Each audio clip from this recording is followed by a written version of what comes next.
Meus caros, aqui é o professor Juliano e mais uma vez gravo essa videoaula abordando o módulo 4 da apostila de literatura, certo? Vale lembrar que a videoaula é um material complementar à sua apostila.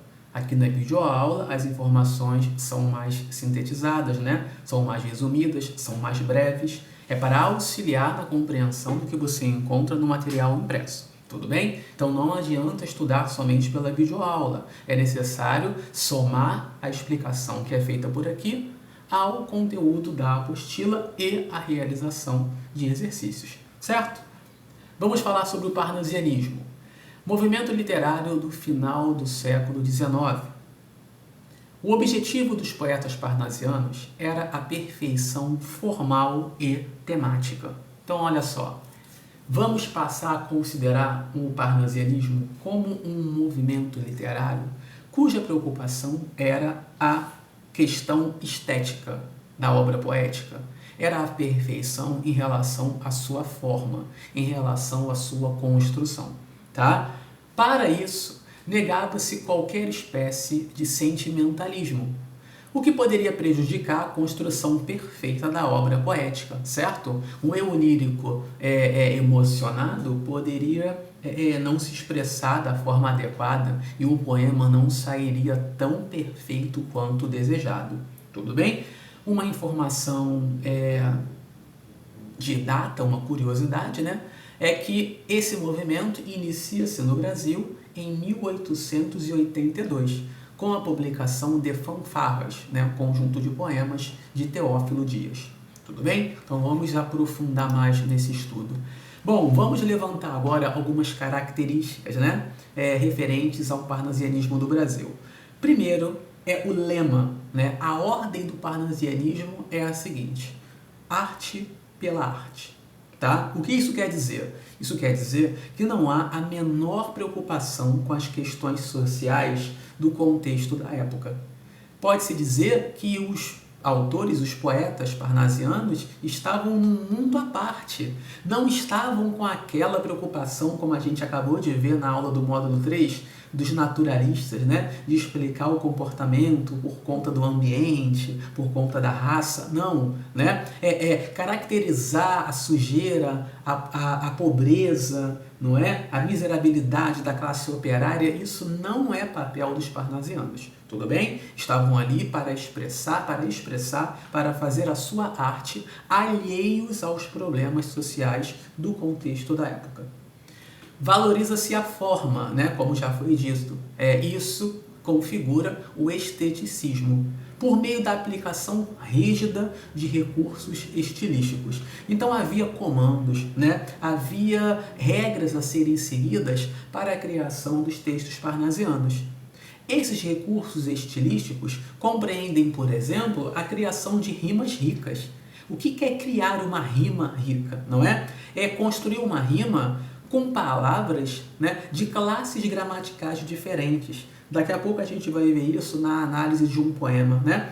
Não é rimar amor com dor, que são dois substantivos da mesma classe, né? É rimar, por exemplo, um verbo com um substantivo, ok? Isso dá mais trabalho, não é?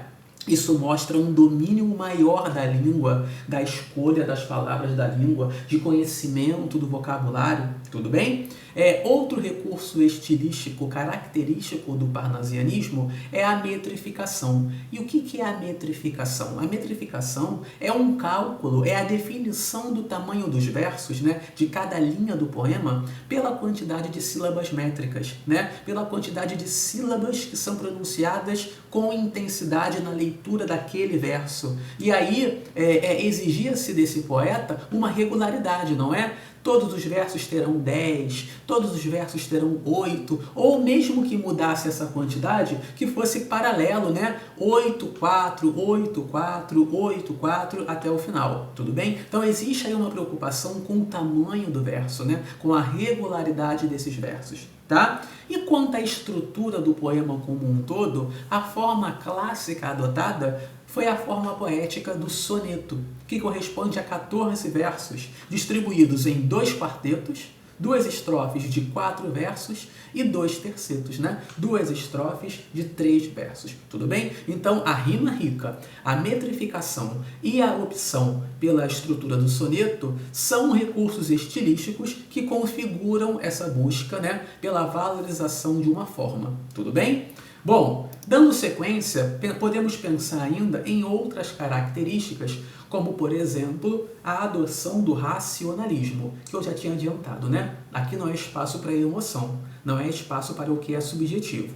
A poesia parnasiana é construída por meio da razão, para se alcançar a clareza de um texto perfeito, harmonioso e equilibrado. Tudo bem? Há também uma referência, né, ou uma reverência à cultura greco-latina, não é? A cultura grega e a cultura de Roma, a cultura latina. Por quê? Utilizava-se, recorria-se a termos dessas culturas, das culturas clássicas, né? A essa mitologia grega, essa mitologia romana. Né? Então, os elementos dos deuses, dos semideuses, eles vão figurar com uma certa frequência nas obras parnasianas, tudo bem? Além disso, né, esse elogio, né, essa associação à cultura greco-latina refere-se também à harmonia e ao equilíbrio, né, que são elementos herdados dessa cultura, tudo bem? Outra marca do parnasianismo é o universalismo, já que busca-se atingir valores estéticos e morais, né? Olha aí mais uma vez a preocupação com a criação da forma, do resultado da obra poética, que alcancem o eterno, o absoluto e o atemporal, né? É o belo que sobrevive com o passar do tempo. No Brasil, os poetas parnasianos criam um mundo à parte, como já tinha adiantado para vocês, né? Em que se nega a pobreza, se nega a sujeira e se nega a miséria de um povo num país subdesenvolvido. Isso não era preocupação para os poetas parnasianos, tá? Dentre os principais autores, podemos destacar Alberto de Oliveira, Raimundo Correia e Olavo Bilac. Vocês encontram uma quantidade boa de informação sobre esses autores e suas obras na apostila, tá? No material impresso que você vai se deparar com uma abordagem mais ampliada, né? Mais extensa sobre esses principais autores. Mas aqui nós já vamos fazer algumas análises e alguns exercícios de verificação das características do parnasianismo, tudo bem? Para isso, eu trago um poema parnasiano de Alberto de Oliveira, tá? Quanto à forma, olhem só para o poema aqui, que se chama Vaso Chinês. Já consigo perceber que ele tem a estrutura de um soneto, ó, 4 versos, ou seja, 2 quartetos, 3 versos e 3 versos, 2 tercetos, tá? Então, quanto à forma, adotou-se a forma clássica do soneto, tudo bem? Quanto ao conteúdo, né? Olha, o poema se intitula Vaso Chinês, então já tem aí também mais uma referência a uma criação artesanal, né? A criação de algo belo, tão belo quanto um vaso chinês. Tudo bem? Vamos à leitura do poema. Estranho mimo aquele vaso viu, casualmente uma vez, de um perfumado contador sobre o mármore luzidio, entre o leque e o começo de um bordado. Fino artista chinês, enamorado, nele puseram o coração doentio, em rubras flores de um sutil lavrado, na tinta ardente de um calor sombrio. Mas, talvez por contraste à desventura, quem o sabe, de um velho mandarim também lá estava a singular figura. Que arte em pintá-la, a gente, acaso vendo-a, sentia um não sei o que com aquele chin de olhos cortados, a feição de amêndoa. Então olha aí, gente, né? Quanto à construção das rimas, o que eu tinha chamado, né, o que eu tinha apontado como rima rica, né? São rimas construídas com palavras de classes gramaticais diferentes. Observe que eu destaquei no primeiro quarteto e no último terceto essa construção de rima rica. Ó, uma construção verbal, vi-o, com um adjetivo, luzidio. Olha aqui a rima estabelecida entre essas duas palavras. O mesmo ocorre no último terceto, né? Vendo-a, de ver, tudo bem? Construção verbal e amêndoa, substantivo. tá? Então dá mais trabalho construir as rimas com elementos pertencentes a classes diferentes, né? Então, ou seja, a adoção do soneto, a construção de rimas ricas são características, são evidências daquele rigor estético, né? Que fazia parte do esteticismo, tá? Além disso, se eu olho só para as linhas, para os versos, eu posso confirmar que existe uma regularidade métrica, ou seja, todos os versos são versos de 10 sílabas métricas. Todos os versos são versos decassílabos. A esse processo, né, de fazer a contagem de sílabas métricas, nós damos o nome de escansão. E eu fiz a escansão do primeiro verso para que vocês possam depois, numa tentativa, fazer a escansão dos demais, para confirmar que são 10 sílabas métricas, tá? Um detalhe, uma observação. Uma sílaba métrica não corresponde necessariamente a uma sílaba da palavra. É uma sílaba da leitura, tá? É o pulso da leitura. Então, olha só a leitura cadenciada, né? Obedecendo as 10 sílabas métricas do primeiro verso. Estranho mimo aquele vaso vivo, né? Olha lá que eu fiz a contagem para vocês aqui das sílabas, ó. Estranho mimo aquele, né? Não é estranho mimo aquele, é estranho mimo aquele. Então esse moá torna-se uma sílaba só. Que ele vasovio. Por que parei na sílaba vi? Porque a contagem para na última sílaba tônica. E na construção verbal vio, esse A é átono, esse A é a parte fraca, tudo bem? Então a gente para sempre na última sílaba tônica da última palavra e eu confirmo que são 10. Um exercício de escansão dos demais versos vai mostrar para vocês que nós vamos ter 10. Por mais que aqui aparentemente, ó, o desenho, né, a linha, se eu fosse traçar uma linha aqui, no limite dos versos, eu não teria uma linha reta, mas a leitura cadenciada vai levar a essa regularidade. Tudo bem? Quanto ao assunto, percebe-se a concepção estética daquilo a ser retratado, né? Um belo vaso chinês. Tudo bem? Então é um poema belo, é um poema perfeitamente construído que se debruça sobre a construção de um belo vaso chinês, tá? Outro poema que é um clássico do parnasianismo e nos ajuda a entender também bastante as características desse movimento é o poema Profissão de Fé, do Olavo Bilac, não é? E aqui nesse poema, o poeta, né, ele compara a produção desses versos com a produção do ourives, né? Daquele homem que trabalha, daquele indivíduo que trabalha com a confecção das joias, que trabalha com o ouro. Ou seja, construir um poema seria um trabalho tão delicado quanto esse trabalho com o ouro, tá? E aí, aqui eu tenho pedaços desse poema, que é bem maior, mas que já nos mostram as características as quais a gente tem levantado desde o início da aula. Olha lá, invejo o ourives quando escrevo.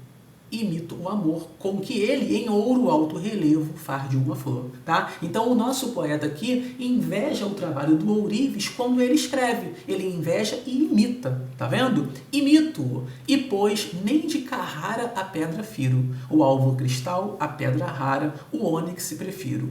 Por isso corre por servir-me sobre o papel a pena, como em prata firme corre o cinzel. Então, sobre o papel corre a pena, não é? A pena com a qual ele escreve. E lá em prata firme, né, o que é o trabalho do ourives, corre o cinzel, tá? Então, o trabalho é comparado, tudo bem? Torce, aprimora, alteia, lima a frase e, enfim, no verso de ouro engasta a rima, como um rubim. Olha aí o trabalho do verso de ouro. O verso de ouro é o último verso, né, desses poemas, tá? É aquele verso impactante, tudo bem?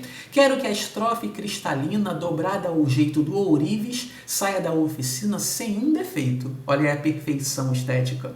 Assim procedo, minha pena segue esta norma como regra, né? Por te servir, deusa serena, serena forma. A forma é o que importa, tudo bem? E eu trago aí ao lado que esse poema é a definição precisa do ideal poético, né? Construir obras tão perfeitas quanto as peças de ouro ou quanto ao vaso chinês do poema anterior, tá? Dessa vez, para o poema de Olavo Bilac, a regularidade métrica opera sobre versos octossílabos, de 8 sílabas métricas, e versos tetrassílabos, nessa sequência sempre, tá? 8, 4, 8, 4. Eu fiz a escala escansão dos dois primeiros, para mostrar que são 8 e 4 a quantidade de sílabas métricas. Olha lá. Invejourives quando escrevo, né? Então nós temos aqui o que a gente chama de elisão, né? Quando a gente junta sílabas que saem num pulso só na pronúncia, né? Invejourives quando escrevo, né? Uma coisa só. Paramos aqui em cre, sílaba tônica da palavra escrevo, a contagem termina aqui, né? Depois, imito amor. Não é imito o amor, né? Imito amor, tudo bem? 4 pulsos aqui de pronúncia, ou seja, versos octossílabos com versos tetrassílabos, tudo bem? Quanto à análise da questão discursiva, a qual vocês tiveram acesso, né, essa semana, lá eu trago o poema Vaso Grego, de Alberto de Oliveira, não é? E a leitura é a seguinte: esta de auros relevos, trabalhada de divas mãos, brilhante copa, um dia, já de aos deuses servir como cansada, vinda do Olimpo, a um novo deus servia. Era o poeta de Teos que o suspendia, e então, e ora repleta, ora esvazada, a taça amiga aos dedos seus tinia, toda de roxas pétalas colmada. Depois, mais o lavor da taça admira, toca e do ouvido aproximando-a, as bordas finas hás de lhe ouvir canora e doce.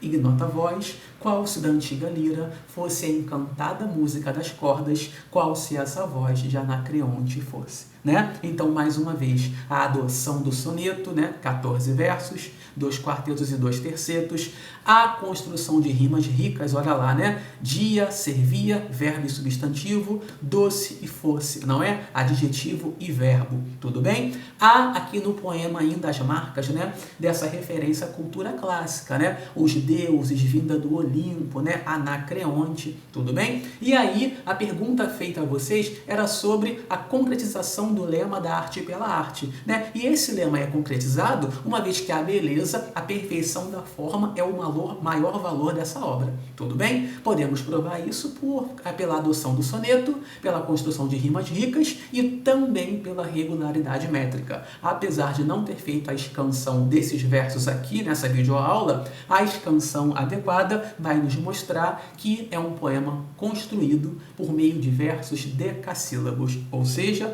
versos de 10 sílabas métricas. Tudo bem, meus caros? Complementem o estudo do parnasianismo com o material didático, com a apostila, tudo bem? Módulo 4 e caiam dentro dos exercícios. Dúvidas e comentários devem ser compartilhados pelos nossos canais de contato. Certo? Grande abraço, até a próxima aula.